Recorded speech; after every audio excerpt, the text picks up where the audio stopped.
There are certain biomarkers, I'm shocked, have not been adopted into the testing protocols, and we're still dealing with standard GCMS testing, isotope ratio mass spectrometry, HGH isoform differential immunoassays. We're dealing with the same EPO testing. We're dealing with the same hematology module. We're dealing with the same steroidal module. We have no additional biomarkers through blood work.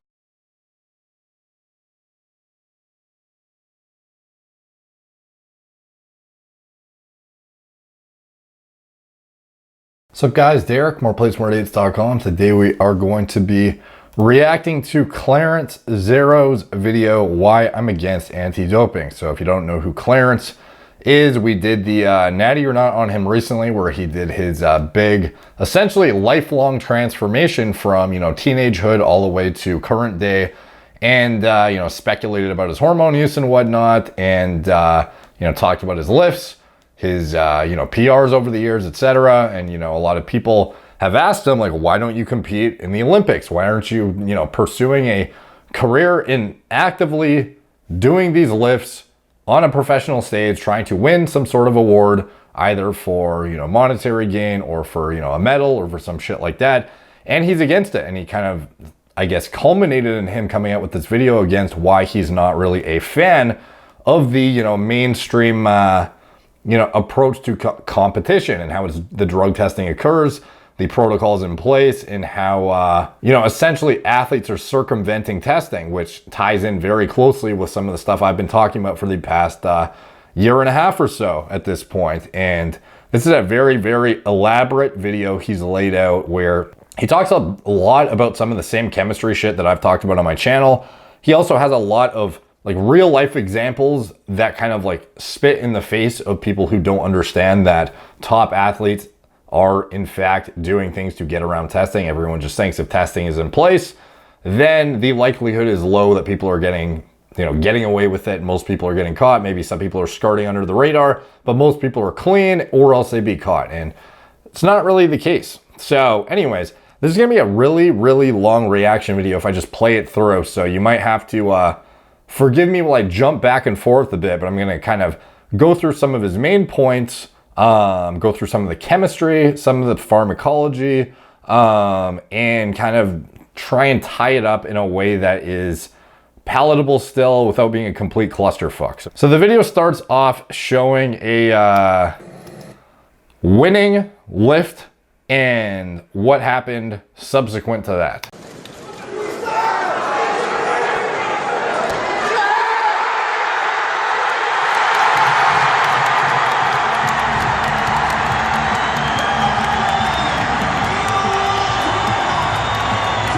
So as you can see, weightlifter Ilya Ilyin, stripped of 2 Olympic gold medals. The IOC stripped him of the gold medals he won in 2008, 2012 in the, whatever it says down here, 94 kilogram, both in the 94 kilogram class.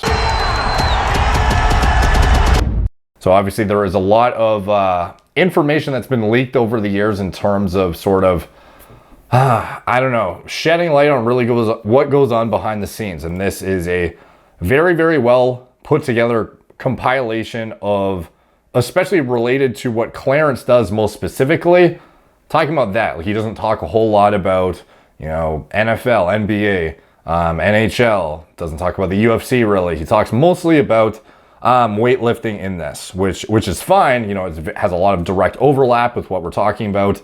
And we'll be getting into that shortly. So he presents his, initial disclaimer. He's not a fan of anti-doping. Obviously, you can tell by the title. I don't need to show you that again. But he basically has some strong criticisms of it.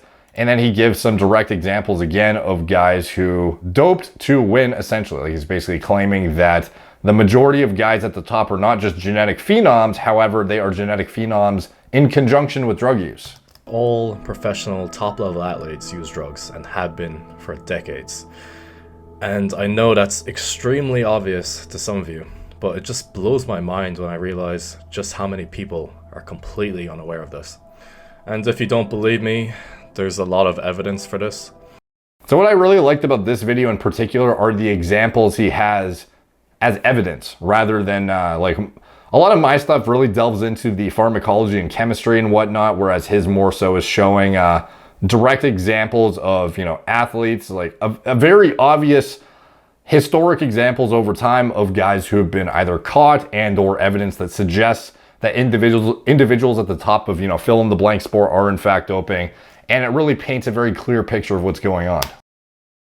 Like classified documents from the time East Germany was dominating in the Olympics has been released publicly, where you could even find a graph of how shot put performance increased when a woman took Turinabol. Yeah, so this is a pretty well-known example of the historic Turinabol use by the German doping protocol they had in place, where they would even give like literal teenage girls like doses of Turinabol and would cause severe viralization, but they wouldn't even give a fuck because they actually forced them to use it in order to compete. They said, you have to use this or else get the fuck out, basically. Like, you need to be using this in order to represent us and compete at the Olympic Games. So this is the kind of shit they were dealing with. And in that document, there's also an example of a doping protocol athletes followed pre-competition in order to pass drug tests. If you just look at how many athletes have got caught with retrospective drug testing, which means testing urine samples years after they were first collected, it's obvious that top-level athletes use drugs. And you can tell how drug use has changed over the years based on what kind of detection methods have evolved. So for example, here you see dihydrochloromethyltestosterone and stanozolol. So obviously a very well-recognized compound here, as well as here. If stanozolol, winstrol, if you weren't aware. These are things that were historically used for relatively quick clearance times and quick, fast-acting performance outcomes with a relative lack of increase in body weight.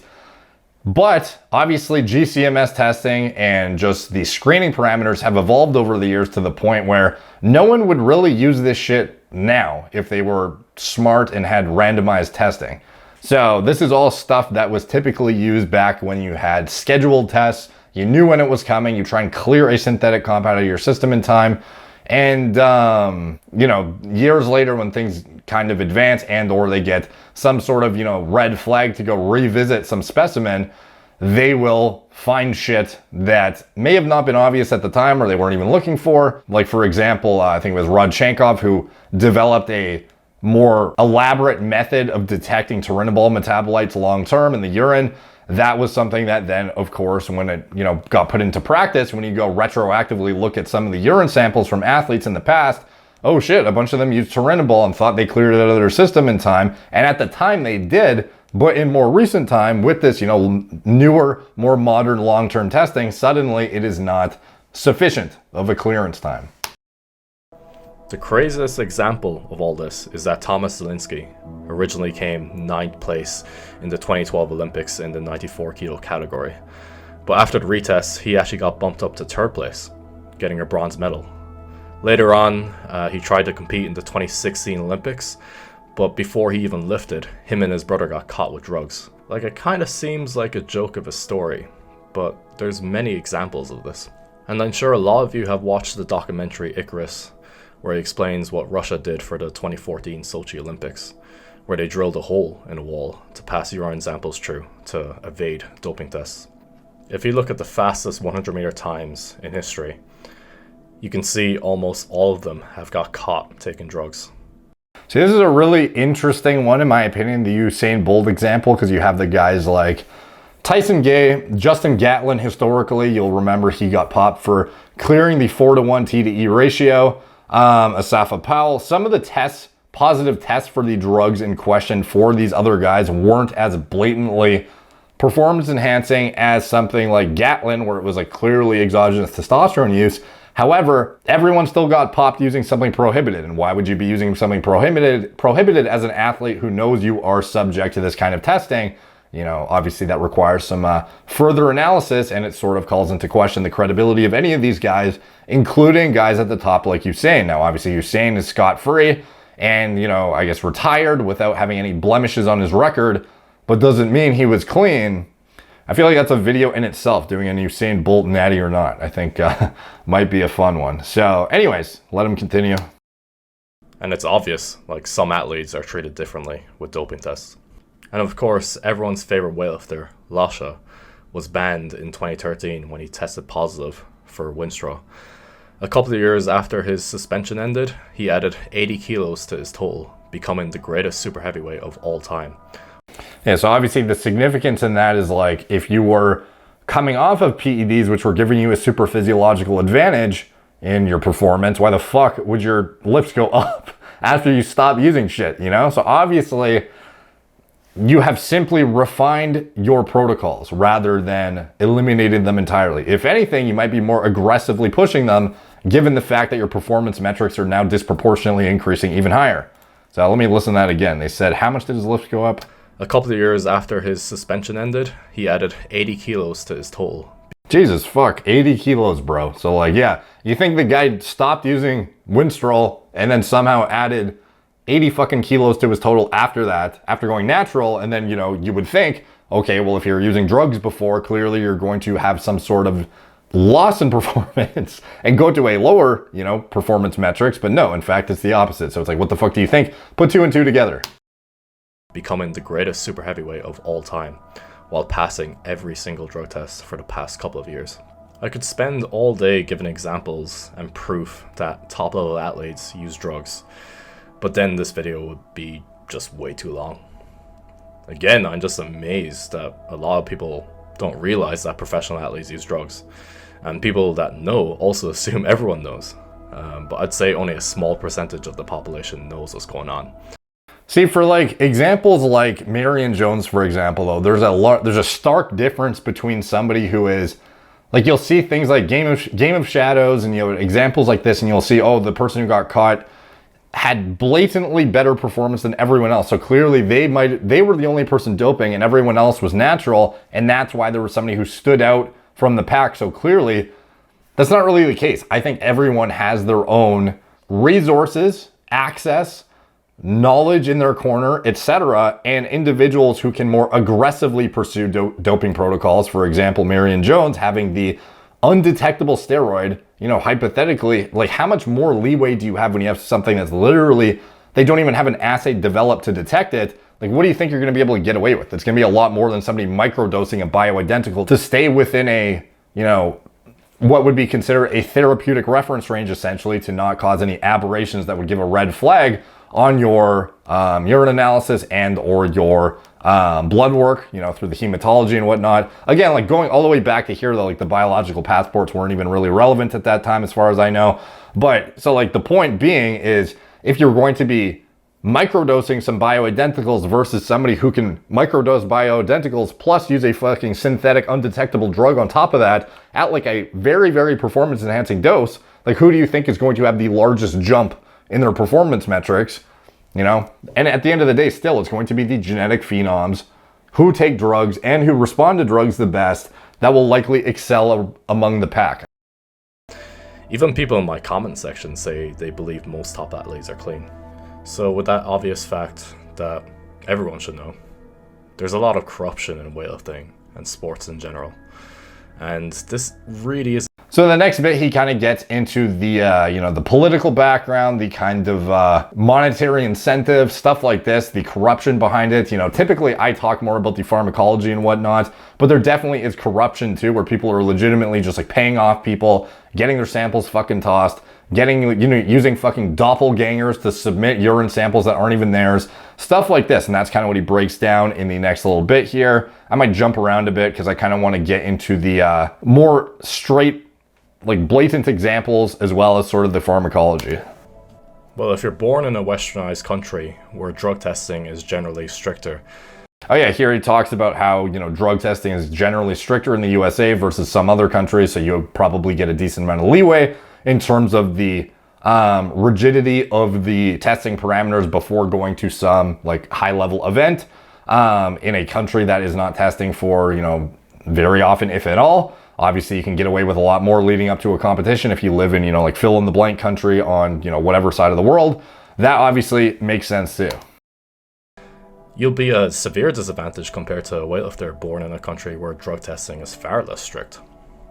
For example, if you're born in America where you get tested multiple times per year outside of competition, how can you hope to compete against a weightlifter from a country like North Korea, where out-of-competition drug testing is non-existent.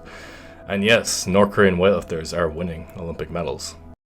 And I believe this is something he talks about later in the video too, but even genetic polymorphisms based on location, like your actual ethnicity, can determine how much you dump certain hormones in your urine and ratios and whatnot that can help give you a significant amount of leeway when it comes to drug testing protocols. So that's something to consider too when it comes to guys across the planet who can get away with way more shit. It doesn't just come down to lack of strict, control on drug testing and whatnot. It also comes down to genetic response to shit and how your body metabolizes these drugs.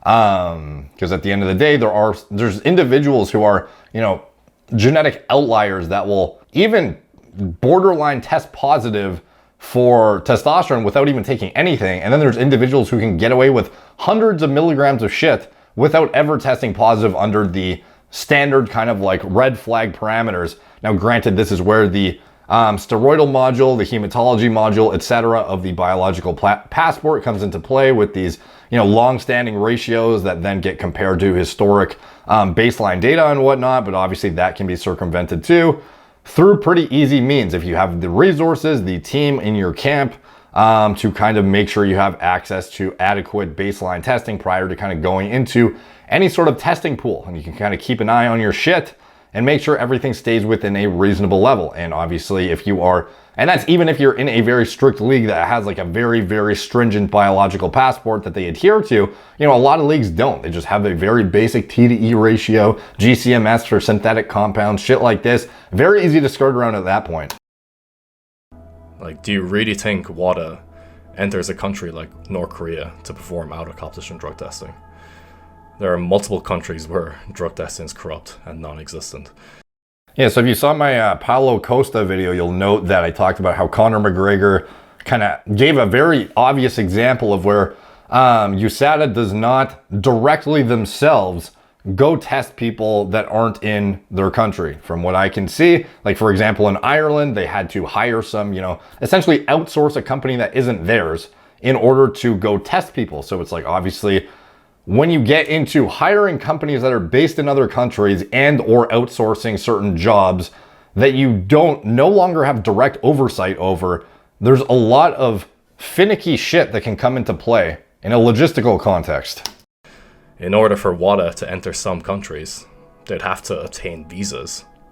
Those countries can get notified when they apply for visas, so the athletes in that country can simply go off their drugs, Exactly. And with bribes, athletes can get notified by officials when they'll get tested, blah, blah, blah. Like, I've heard of this myself, that you'll be surprised how easy it is to, well, maybe you wouldn't be, how easy it is to bribe certain people in certain countries where either, I don't know, average incomes are lower, they have, a lot of pride in their country, they want to see the athletes excel, whatever the fuck it is. There are tons of different loopholes and things that cannot be, considered tied up when it comes to drug testing. Just because you are drug testing a guy in a different country doesn't mean it is regulated as tightly as it needs to be, airtight. tested and be clean.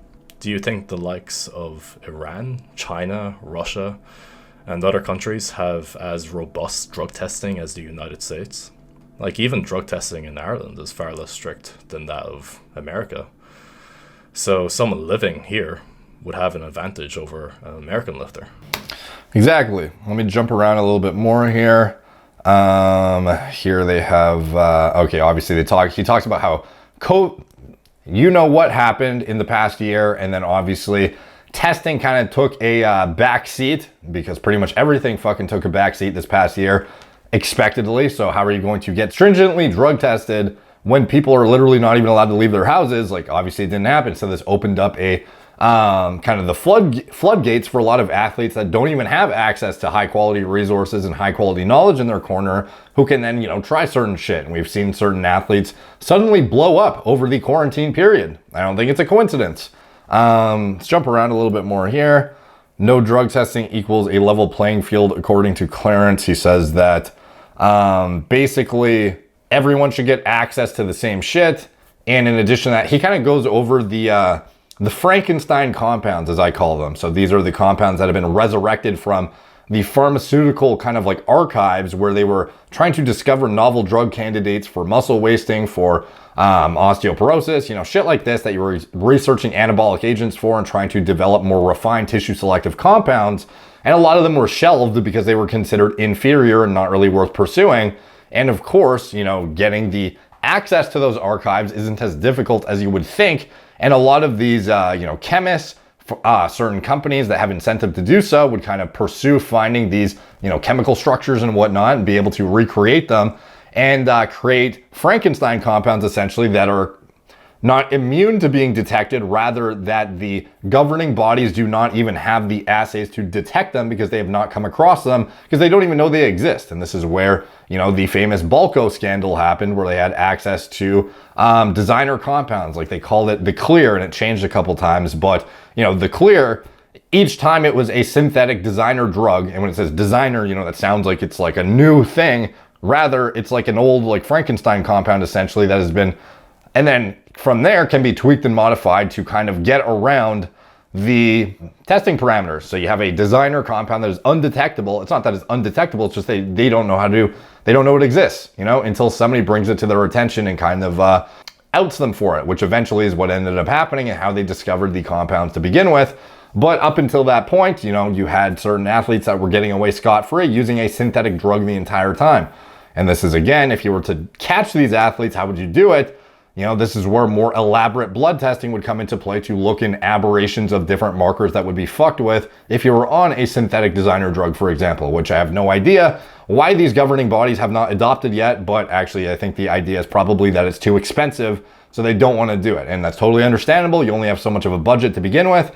But again, there are certain biomarkers, I'm shocked, have not been adopted into the testing protocols, and we're still dealing with standard GCMS testing, isotope ratio mass spectrometry, HGH isoform differential immunoassays. We're dealing with the same EPO testing. We're dealing with the same hematology module. We're dealing with the same steroidal module. We have no additional biomarkers through blood work. It doesn't seem like the needle has moved a lot over the past few years. But anyway, so no drug testing equals level playing field, because people don't have to use, you know, compounds that are more dangerous, trying to get around shit. People don't have to do dangerous protocols and whatnot, that they might actually be able to design a more well thought out protocol that is using drugs that have been more studied clinically in humans, have actual tolerability and safety data and whatnot.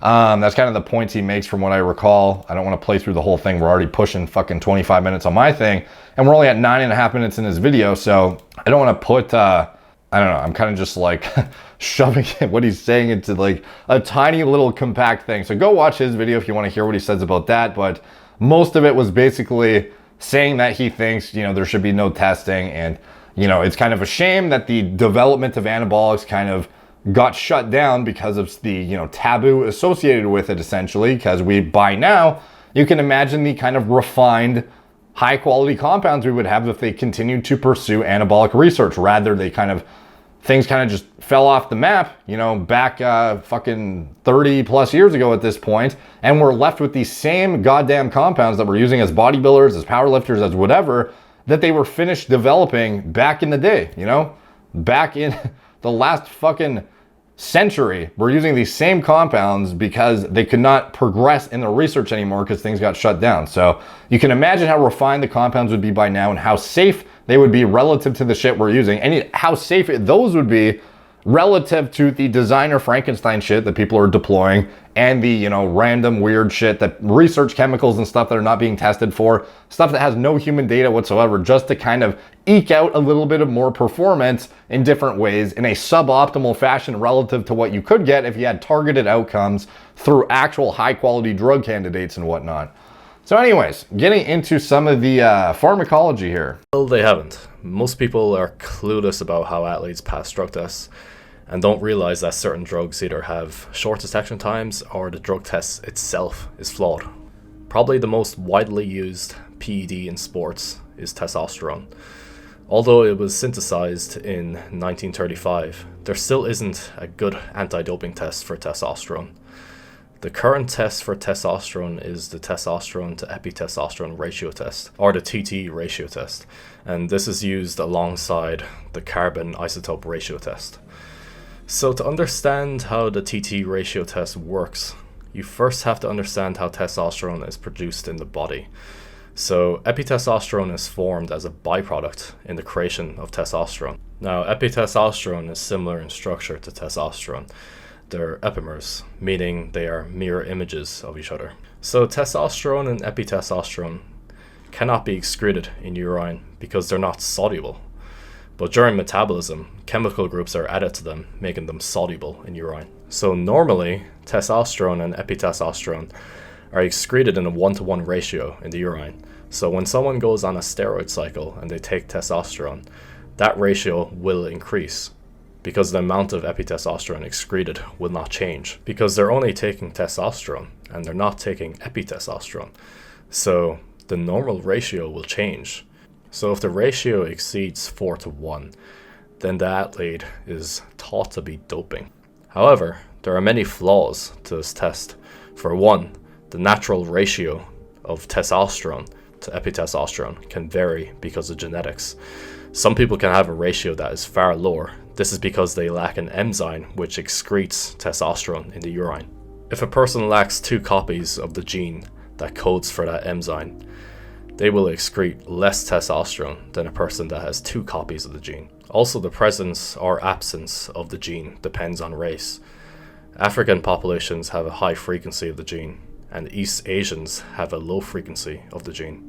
What this means is that a person with a naturally low ratio of testosterone to epitestosterone in their urine can inject testosterone and not exceed the 4-to-1 ratio, and their urine will not be tested as a result using the carbon isotope ratio test.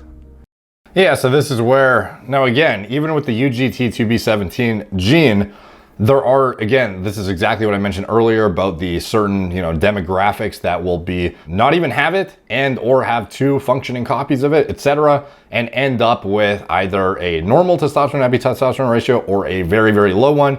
This is where the point of the biological passport comes into play. But a lot of these leagues don't use it. Not everything is as strict as the UFC when it comes to comparing ratios. And again, when it comes down to ratios too, the steroidal module does not just encompass T to epi-T. There are other ratios as well that come into play that dissuade you from trying to fuck around. There are things with downstream ratios that are not going to be not altered by injection of testosterone. They will be altered by the injection of testosterone, as opposed to epi-T is higher up on the steroidogenesis cascade than these other ratios that are checked in the module. So this is where far more elaborate insight has to come into play and more thorough planning when you're trying to inject shit and figure out how much you can get away with, in what time frame, in what bolus can you administer it, how micro of a shot does it need to be, can you get away with an ester, shit like this.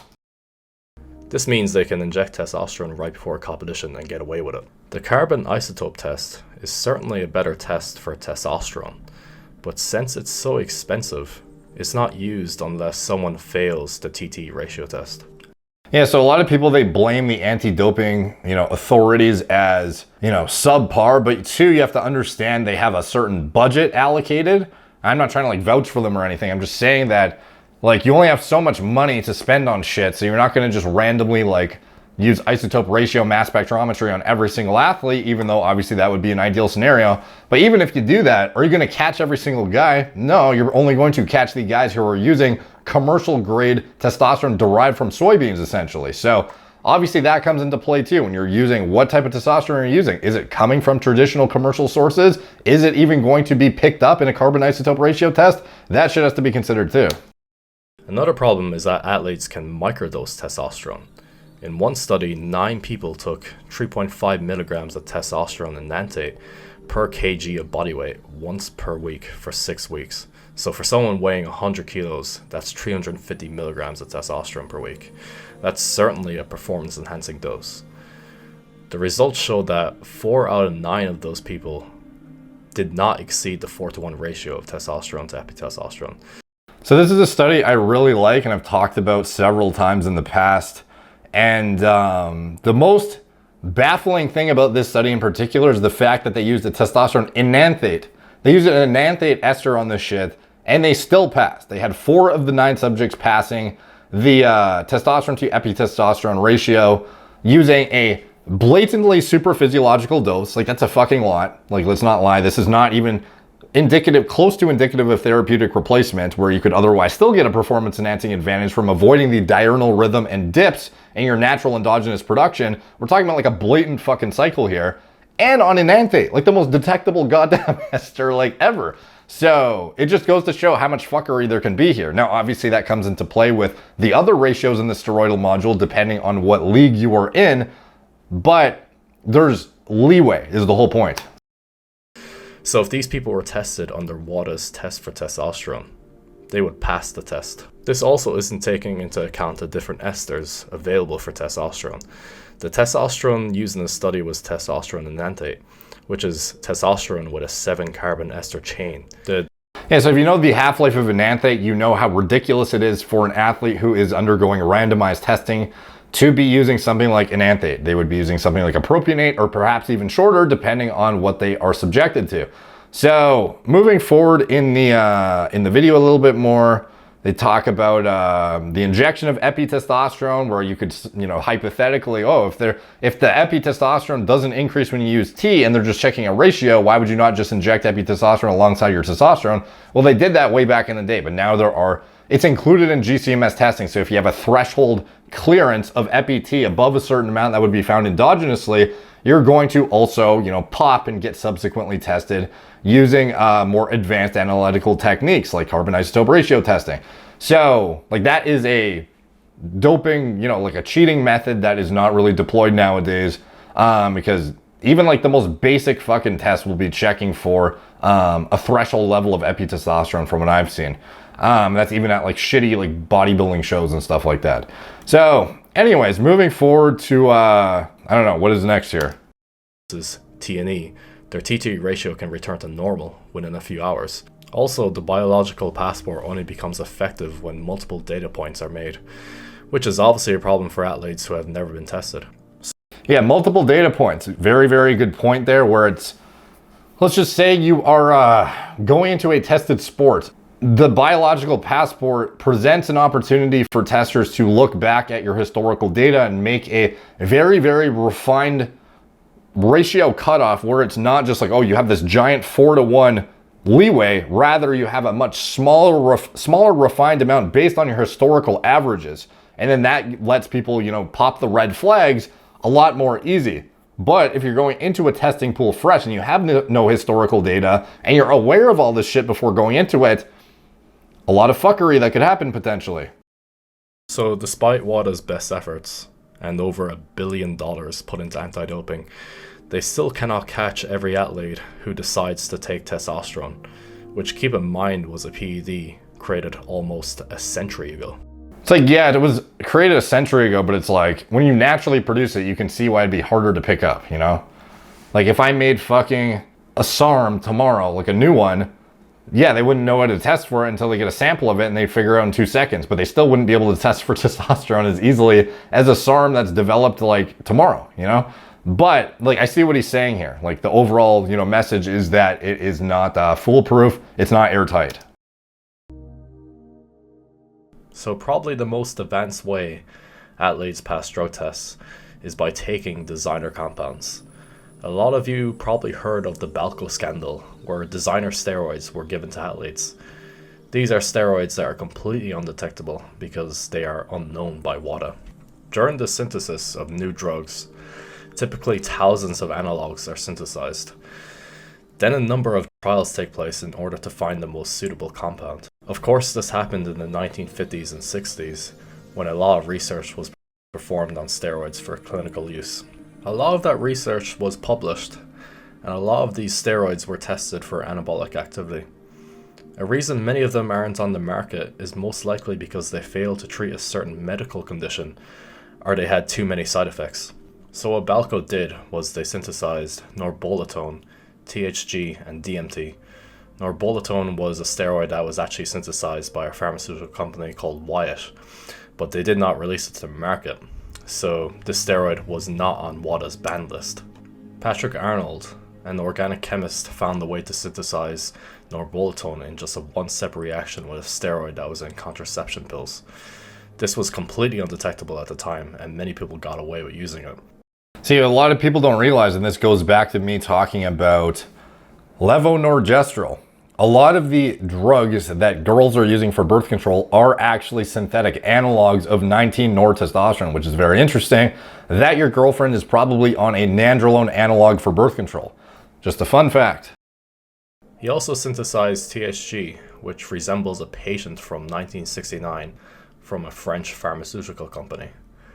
And during police investigations at Balco, they found the other designer steroid, DMT. There's even more examples of designer steroids that supplement companies have created, the most famous being Superdrol. Others made by supplement companies are M1T and Epistane. So you can imagine that somewhere in the world there's probably chemists synthesizing designer steroids unknown to WADA. Of course, Hey, you'd be surprised too how, like, nowadays you can start up a company with, you just give a call to a, manufacturer across the planet, and you say, this is how much money I want, this is what I want you to make, do this. So when you think about, how many underground labs are there in the world? How many people have access to these raw drugs? And by the way, the manufacturing of just like a company thing is totally irrelevant. I'm just saying, like, it's very easy to get in contact with manufacturers and chemists, across the planet to kind of get shit done that you'd want to get done that back in the day, even as far as, 20, 30 years ago would be impossible to do. Whereas now, it's not that hard to get a contact where then you could say, oh, I have 30 grand. Like, can you produce this fucking compound that's undetectable? It's certainly plausible that they might be able to help you out with that. So especially nowadays, a lot of people don't realize this isn't something that just was exclusive to the Balco scandal. Rather, it's something that's more and more easily plausible in current day, in my opinion, given the internet. these are completely undetectable, and they're probably more dangerous since they have no clinical research done on them. Of course. Exactly, and that kind of circles back to my whole Frankenstein compound overview. Was used by Russians. Oh, and here he talks about the Duchess cocktail, which if you haven't seen that video I did on it, highly underrated video. No idea why the performance sucks so much balls, but go watch it. In the 2012 Olympics. This mixed anavar, primobolan, and oral trembolone in alcohol. So the idea was to absorb the drugs through the cheek lining instead of swallowing it. So using this method, it actually shortened the detection window of the compounds. Yeah, and in addition to that though too, sublingual administration you can skip first pass in the liver. So hypothetically you could avoid the conversion to as high of a quantity of the metabolites present that may otherwise trip a GCMS test, for example. So if I took, sublingual anadrol, maybe I can convert a lot less mestanolone than I would otherwise if I just, popped it normally. That's the kind of thing that I believe also plays into this too. So obviously it's about clearance time as well as the metabolites present and the compound selection chosen. I do not recall this. I believe it was not methasterone, also known as Superdrol. I believe it was it primobolan? I don't remember what it was, but it was like, I'm pretty sure the trenbolone was swapped. The turinabol was swapped for trenbolone. I don't recall methasterone being swapped for metribolone. I thought it was swapped for metenolone, I'm pretty sure. I don't know, watch my video. I did the video a while ago and I think I got it right. I read the actual transcript of them talking about it and Rodchenkov correcting them on the compounds they got wrong when they were writing it out initially. I'm nearly certain it was not metribolone, but I could be wrong on that. And this was definitely trenbolone.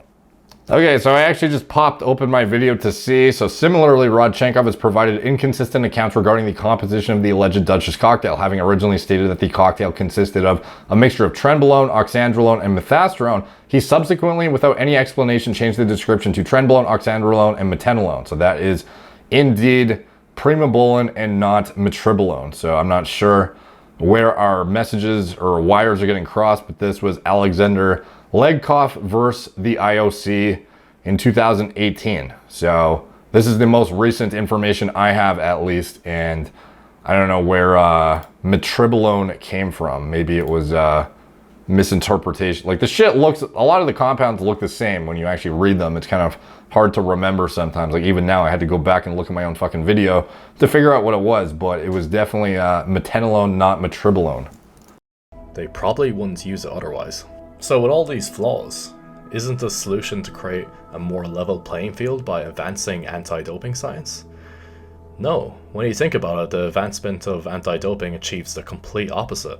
If anti-doping tests are improved, this just creates a more unlevel playing field, because then it comes down to who has the best connections, who has the most money, who has the best help for them to evade a drug test. Those are the people that are going to win, not the athletes that have stayed clean for their entire career. And well, that's happening right now. Like right now, athletes are still competing while doping because they have the resources in order to do so.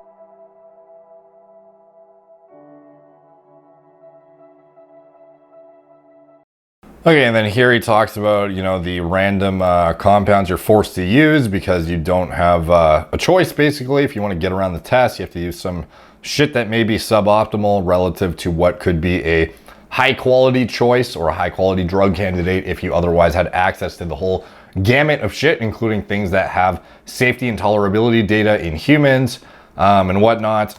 Created back then. Right now, it's harder to conduct research into PEDs. Yep, so that's the same thing. I just wanted to make sure I got that point in because I mentioned it. I knew he talked about it at some point in the video. I just wasn't sure where in the chronological timeline of the video itself it was. What else was in here? The way with this is they just got their urine samples swapped with untainted urine in this crazy operation. You can learn about that if you watch Icarus. Yeah, by the way, if you haven't seen Icarus, like, and you're interested in this stuff whatsoever, seriously, go watch it. It's not just like a info-dense movie. Like, no, it's actually highly entertaining. There's actually very little information about pharmacology in it. It's more so about the scandal itself, a lot of the drama. Like, it's very, very action-packed and entertaining, even just as a sit-down movie, to be honest. So you emergency meeting and replaced by a man who was suspected of giving cash bribes in the past. After this, national federations called for the board to resign and start new elections, given the amount of corruption. The IOC, of course, is not happy with the failings of the IWF, and they warned that unless the IWF fixes the current problems in a very timely manner, it will be removed from the 2024 Olympics. Was there any other points in here about it? Sure, the ridiculous doses that bodybuilders and strongmen are taking is quite alarming, but those athletes are aware of the risks they're taking and they have chosen to take gear. A 100-meter runner, weightlifter, swimmer, and most Olympic athletes would experience diminishing returns from doses super high. The doses used by most Olympic athletes is far smaller than that used in strongman and bodybuilding. And that isn't because they are trying to evade tests. It's because a gain in muscle mass and a huge gain in water retention usually isn't optimal for most athletes. Of course, there are athletes that would use a lot more, but there is a point of diminishing returns, which is far lower than the doses seen in bodybuilding and strongman. Some top-level athletes use lower doses than what a beginner bodybuilder would use. So is PED use really as dangerous as anti-doping would like you to believe it is? It's not a simple yes or no answer. It depends on a lot of things. There are hundreds of PEDs a person can use. Would it be rational to say that they're all equally dangerous? Is a 300 mg per week cycle of testosterone as dangerous as DMP and oral trenbolone? Of course it isn't. In my opinion, anti-doping is unethical, because in practice, it creates an unlevel playing field, it facilitates corruption, it demonizes PEDs, some of which have clinical uses, it forces people to use dangerous compounds, and it brainwashes the public to believe sport is fair and no top athlete uses drugs. Okay, I don't necessarily think that it forces athletes to use dangerous compounds necessarily. It's like, yeah, certain sports, depending on what you're trying to do, you may need to use some untested shit to facilitate your performance metrics and whatever it is you're trying to do. But in general, the majority of sports are going to be leveraging bioidentical compounds, which, to be honest, if you had free reign, you'd probably be pushing those the hardest anyways. At least in, you know, a lot of things. If you're trying to enhance, you know, broad spectrum energy systems, if you're trying to enhance injury prevention, like shit like this, a lot of it's going to be the same stuff that's already being used to circumvent testing right now. So I'm not necessarily sure that like this is kind of implying that everyone's using designer compounds, which I don't necessarily think is the case. I think most people are trying to leverage the bioidenticals, but I get the overall perspective here for sure. This is a very well put together video that encompasses a lot of the things going on, especially as a broad spectrum summary of weightlifting and Olympic lifting in general. I think this is a great summary of everything going on and kind of giving a good argument as to why anti-doping is ineffective and or, you know, shouldn't be there to begin with. So I think that's basically the majority of the video. The rest of it is kind of, you know, giving his stance on, you know, why he didn't compete and whatnot, or didn't continue competing, and the ethics involved in it and blah, blah, blah. So good video by Clarence. Must have taken a very long time to compile all of this. So definitely check out his video and drop it a like, you know, help the algorithm on his video too. And hopefully you guys enjoyed this one, giving my own, you know, unique insight on top of what he has already stated. And, you know, anytime there's an opportunity to talk about this shit gets me excited, because there are not a lot of opportunities to talk about it where it gets a lot of even like high quality traffic. Like I remember the most recent one, I did bulletproof testing on that arm wrestling competition that's gonna happen. And I guess granted, arm wrestling is a very not popular sport necessarily, so expectedly the video kind of bombed, but that was like a full fucking breakdown of, you know, how to implement, you know, bulletproof testing, shit like that. And, you know, people just generally don't want to hear about it. So this is cool to see, you know, a well summarized video that I can give my unique insight on and kind of hopefully add more to the conversation. Hopefully you guys enjoyed the scientific components of that, the pharmacology information and whatnot. And yeah, if you haven't checked out some of my old videos on doping and whatnot, highly recommend you do. I put a lot of time into those. And you know, appreciate you guys watching. Thank you for watching. Like, subscribe, check out my blog, moreplacemordates.com. Follow me on Instagram at moreplacemordates, Facebook, Snapchat, YouTube, Twitter, TikTok, couple podcasts. If you want to support the channel, you can check out anything I'm associated with in the video description below. Thank you guys for watching. Talk to you soon.